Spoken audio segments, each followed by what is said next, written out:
Good morning, नमस्ते and hello दोस्तों। मैं Nikhil Mawade. I am a real estate consultant based in Pune. My firm name is property drone realty और इस channel का भी नाम प्रॉपर्टी ड्रोन रियल्टी है। आज हम बात करने चाह रहे हैं basic terminologies in real estate की। रियल एस्टेट के कुछ ऐसे बेसिक टर्म्स जिसमें बहुत से क्लाइंट्स को कंफ्यूजन होता है कि इसका मतलब क्या है, बिल्टअप एरिया का मतलब क्या है, कारपेट एरिया का मतलब क्या है, सेलेबल एरिया का मतलब क्या है, सुपर बिल्टअप एरिया क्या है। इन सभी टर्म्स की आज हम बात करने चाह रहे हैं। हम स्टार्ट करते हैं कारपेट एरिया के साथ। अगर आप देख सके तो आपके वीडियो स्क्रीन पे आपको एक 2 BHK का सैंपल फ्लैट का फ्लोर प्लान दिखाई दे रहा होगा। This floor plan is actually, मैंने आपको 2 फ्लोर प्लान एक साथ कंबाइन दिखाया है, उसका भी मैं मीनिंग बताऊंगा एक्चुअली हमने वो वैसा क्यों किया है। हम स्टार्ट करते हैं कारपेट एरिया से, और रेरा की टर्म में उसे नेट यूजेबल एरिया भी कहा जाता है। नेट यूजेबल एरिया और कारपेट एरिया एग्जैक्टली होता क्या है? An area which is inside internal walls, which is inside और इनक्लोज इनसाइड द वॉल, उसे हम नेट यूजेबल एरिया कहते हैं। जैसे कि जो भी वॉल्स आपके घर की है, उस वॉल के अंदर का पूरा area is a net usable area and carpet area, जिसमें आपका लिविंग एरिया आ जाएगा, जिसमें आपका डाइनिंग एरिया आ जाएगा, उसमें किचन का एरिया आ जाएगा, आपके लिविंग रूम्स, आपके बेडरूम्स, आपके बाथरूम्स, और साथ में आपको ध्यान रखना है इंटरनल वॉल्स भी नेट यूजेबल एरिया और कारपेट एरिया में according to the RERA included है। इसमें क्या एक्सक्लूडेड है? ये पूरे फ्लोर प्लान में से जो veranda, balcony, shaft area and आपका dry balcony area plus terrace area, ये इसमें से एक्सक्लूडेड है, which is according to the RERA plan. आपको ये समझना है कि आपके कारपेट में इंटरनल वॉल्स इंक्लूड होने के कारण आपको कैलकुलेशन उसी तरह से आपके कारपेट एरिया का होना चाहिए। इसके ये मैं आई होप कि आपको ये पूरी की पूरी टर्मिनोलॉजी समझ में आई हो।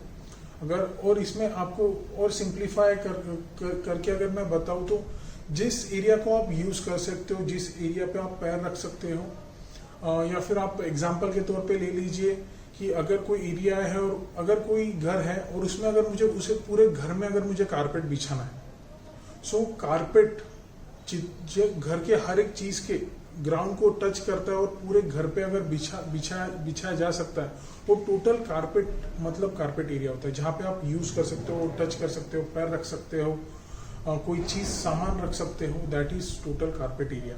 बस इसमें एक ही एडिशनल चीज है जो कि है आपके इंटरनल वॉल्स, जो कि आपके कारपेट में इंक्लूड है रेरा के अकॉर्डिंग। नाउ हम let's move on to built-up area. Built-up area क्या है? Built-up area includes your internal walls, your veranda, your terrace, your balcony, your dry balcony. ये सभी एरियाज को इंक्लूड करता है बिल्टअप एरिया। अगर आप फ्लैट देख सकते हो, अगर मैंने आपको दो अपार्टमेंट के फ्लोर प्लान बताया है, तो उसके बीच में का जो फ्लोर प्लान के बीच में की जो इंटरनल वॉल है, जो कॉमन वॉल है दोनों को लेती है, उसमें का 50% वॉल का एरिया भी बिल्टअप एरिया में इंक्लूड किया जाएगा। ओके, इसमें आपके एडिशनल जो एरियाज घर के अंदर है वो सभी इंक्लूड हो जाते हैं। ओके, अभी हम बात करते हैं सुपर बिल्टअप एरिया की या फिर सेलेबल एरिया की। Saleable area, what is saleable area actually, what is super built-up area? तो अगर आप कोई सोसाइटी में रह रहे हो, उसमें एमिनिटीज है, उसमें फैसिलिटीज है, लाइक लिफ्ट है, लॉबी है, स्टेयरकेस है, club house, garden, children's playing area, ये सभी चीजें सुपर बिल्टअप एरिया में इंक्लूड की जाती हैं।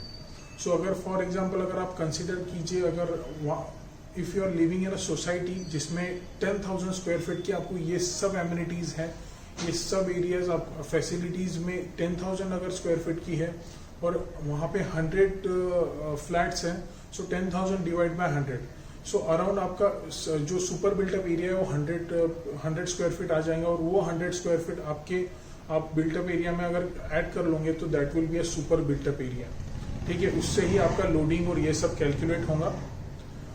This is the term which is use for super built-up area, जहाँ पे आपके पूरे कॉमन एमिनिटीज का आपका उसमें हिस्सा कितना है वो आपको पता चलेगा।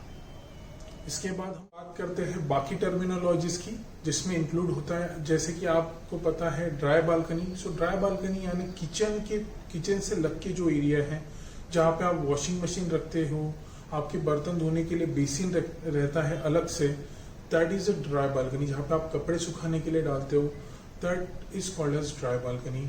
जो टेरेस, और मेनली मैं देखता हूँ कि क्लाइंट्स कंफ्यूज रहते हैं what is balcony and terrace. So उसके बीच में का ओनली डिफरेंस इज जो बालकनी है, balcony is covered with the roof. आपके घर के, आपके बालकनी के ऊपर अगर रूफ आती है तो it is called as balcony.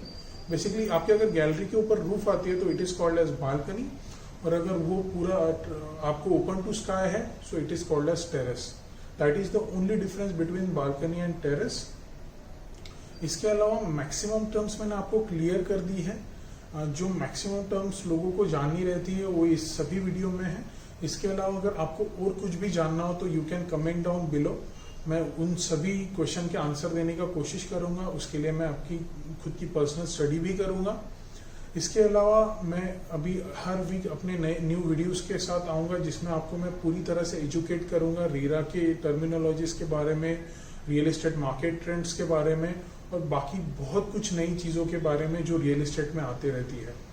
So thank you so much guys for watching this video, and please do subscribe and press the bell icon for the next new videos. Thank you so much.